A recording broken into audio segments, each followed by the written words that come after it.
Hi hello నమస్తే welcome to my channel Ammulu presentation.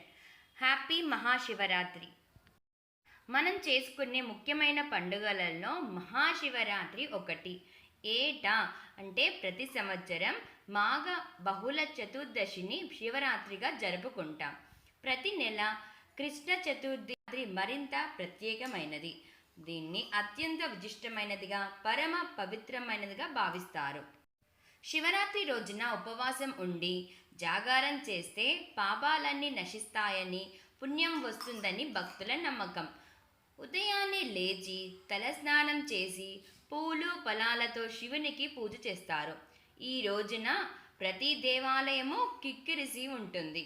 ఇక శివాలయాల సంగతి చెప్పనవసరమే లేదు. ఇసుక వేస్తే రాలనంటూ భక్తుల రద్దీ కనిపిస్తుంది. అభిషేకాలు పూజలతో పరమశివుణ్ణి ఆరాధిస్తారు.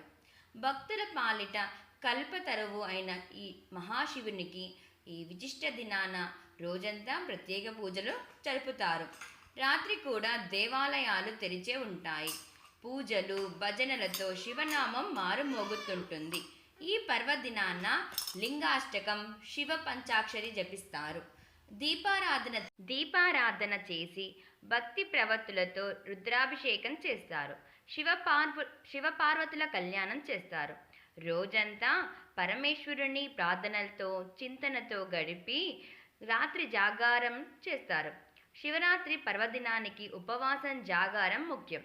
భక్తులు ఈ రోజున పరమేశ్వరుణ్ణి ఆరాధించడమే కాకుండా ఏ తప్పులు చేయకూడదని, అబద్ధాలు చెప్పకూడదని విశ్వసిస్తారు. ఏడాది పొడవునా ఏ పూజలు చేయని వారు కూడా మహాశివరాత్రి నాడు ఈశ్వరుని ప్రార్థించి శివ సన్నిధి పొందినట్లు పురాణాల్లో కూడా ఎన్నో కథలు ఉన్నాయి. ఆఖరికి పాపాత్ములు కూడా శివరాత్రి రోజున అనుకోకుండా నియమాలు పాటించినా సరే ముక్తి లభిస్తుందని అంటారు. ఇందుకు నిదర్శనం గుణనిధి కథ. ఇందుకు సాక్ష్యం. శివుణ్ణి ప్రసన్నం చేసుకోవడం చాలా తేలిక. అందుకే భక్తవశంకర అన్నారు. బ్రాహ్మణ కుటుంబంలో పుట్టిన గుణనిధికి ఏ ఆచారాలు పట్టవు. దుర్గానులకి అలవర్చుకుంటాడు. అన్ని విధాలుగా పతనమైన అతను మహాశివరాత్రి నాడు కావాలని కాకుండా అన్నం దొరక్క ఉపవాసం ఉంటాడు. ప్రసాదం దొరుకుతుందనే ఆశతో దేవాలయానికి వెళ్తాడు. చీకటిలో కనిపించక అవసరం కోసం దీపం వెలిగిస్తాడు. జాగారంలో తూగుతున్న భక్తుల అలికిడికి భయపడి అనుకోకుండా శివ సన్నిధిలో ప్రాణాలు విడుస్తాడు. ఆ విధంగా ముక్తి పొందుతాడు. అది సంగతి. శివరాత్రి అంటే అంత ముఖ్యమైనది.